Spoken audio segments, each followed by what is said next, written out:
Hola a todos.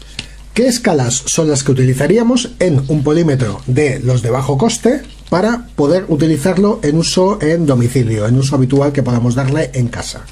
Hay una serie de escalas que sí que vamos a utilizar y hay otras que no nos van a servir prácticamente para nada o no las vamos a usar nunca o no os aconsejo las mismas. Por ejemplo, para medir el voltaje de los enchufes de la vivienda. Este polímetro tiene dos escalas en AC, en corriente alterna, la de 750 y la de 200, que yo la tengo tachada. ¿Por qué la tengo tachada? Porque, por ejemplo, para medidas en España el voltaje es de 240 voltios. Por lo tanto, la escala de 200 queda superada. Utilizaremos en España la de 750. En países donde tengáis 120 voltios, pues sí que utilizaríais la escala de 200 para medir el voltaje de la vivienda.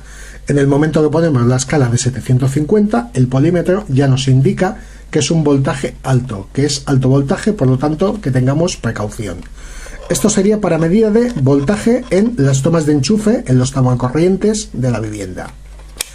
Medida en corriente continua, medida en DC, el voltaje de las pilas, de las baterías y similares. Este polímetro viene marcado con la escala de 1000, para 1000 voltios en corriente continua. 1000 voltios en corriente continua en una vivienda es una utopía, mejor dicho es algo imposible. No vais a medir 1000 voltios en ninguna vivienda en corriente continua. En una vivienda podríamos utilizar, o en uso por ejemplo en automóvil, la escala de 200 para medir una batería de 24 voltios, como sería la de un camión. Usaríamos dicha escala de 200. O para medir la batería de un coche, de una moto, usaríamos la escala de 20 voltios, fondo de escala. El polímetro tiene marcadas dos escalas más, que es la de 2000 M, 2000 milivoltios, es decir, 2 voltios, por eso yo he borrado la nomenclatura de los ceros y la M, y la escala de 200 M, 0,02 voltios. Son escalas muy bajas. Por ejemplo, la de 2 para medir una pila de 1,5 la usaremos, pero la escala de 0,02 es una escala que lleva el voltímetro, pero realmente no la vamos a usar para nada. Hay que tener en cuenta que este voltímetro de bajo coste no tiene categoría de protección, no está marcada CAT 1, CAT 2 o CAT 3 en la parte inferior, por lo tanto es un polímetro que te corremos el riesgo de que si nos equivocamos seleccionando la escala, el mismo se pueda quemar internamente. Por ejemplo, que queramos medir corriente alterna y hayamos seleccionado una escala pequeña de corriente continua.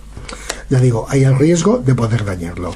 La siguiente escala que utilizaremos en uso domiciliario en viviendas sería la de resistencias, la de ohmios. Escala de ohmios, tenemos diferentes escalas. Cuando medimos una resistencia y el polímetro nos indica que no está realizando medida, subiríamos de escala al siguiente rango. Si seguimos igual, pues iríamos subiendo hasta, en este caso, la escala de 2000 K. Este polímetro está limitado y solamente llega hasta 2 megaohmios, 2 millones de ohmios. Por ejemplo, para medir una bombilla, pues utilizaremos la escala de 200. De todo esto he realizado más vídeos, por lo tanto, os aconsejo que los miréis. Para la medida de diodos, el polímetro aplica un voltaje específico, no es el mismo del resto de la escala de ohmios. Por lo tanto, seleccionaremos la escala específica de diodos. Si no tuviéramos escala específica de diodos, la escala más adecuada es la de 2000, cosa que ya os he comentado en otros vídeos. En caso de no tener escala de diodos, escala de 2000. Luego este polímetro lleva una función que es la HFE, que es para la medida de transistores. Para la medida de transistores yo personalmente no la uso nunca, para saber realmente la ganancia que tiene el transistor. Prefiero medir la resistencia entre patillajes del mismo. Hay gente que lo utiliza, ya digo, personalmente esta escala a mí no me gusta, no la uso nunca. Y luego, dos escalas que no os recomiendo que utilicéis nunca, y es la escala de 10 amperios en corriente continua, que sería esta. Tendríamos que cambiar la punta de prueba al punto superior y seleccionar esta escala, lo que significaría que a través de las puntas del aparato, estamos metiendo hasta 10 amperios. Para un aparato tan pequeño y con una protección tan limitada, y sobre todo para unos cables tan finos de punta de prueba, meter 5, 8 hasta 10 amperios os puedo asegurar que es tener ganas de quemar el aparato. Primero, de que lo dañemos internamente, y segundo, de que recalentemos y dañemos los cables. Por lo tanto, es una escala que personalmente, medida de amperios en un valor tan alto con este aparato, no os lo aconsejo.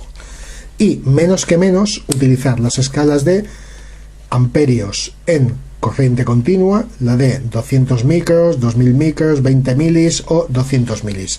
Todas estas escalas pasamos intensidad y voltaje a través del aparato, sobre todo lo peligroso es que pasamos intensidad, por lo tanto el riesgo de poder quemar el aparato es bastante elevado. Ya digo, todo este rango de escalas, olvidaros de utilizarlas, utilizad las de AC, las de DC y la de medida de resistencias. Para un aparato de tan bajo coste son las más adecuadas y son con las que no tendréis riesgo de dañar el mismo. Pues nada, espero que os haya sido de complemento de otros vídeos que he dedicado a tema de aparatos de medida, multímetros, polímetros. Un saludo y que sigáis visitando los vídeos. Repara tú mismo.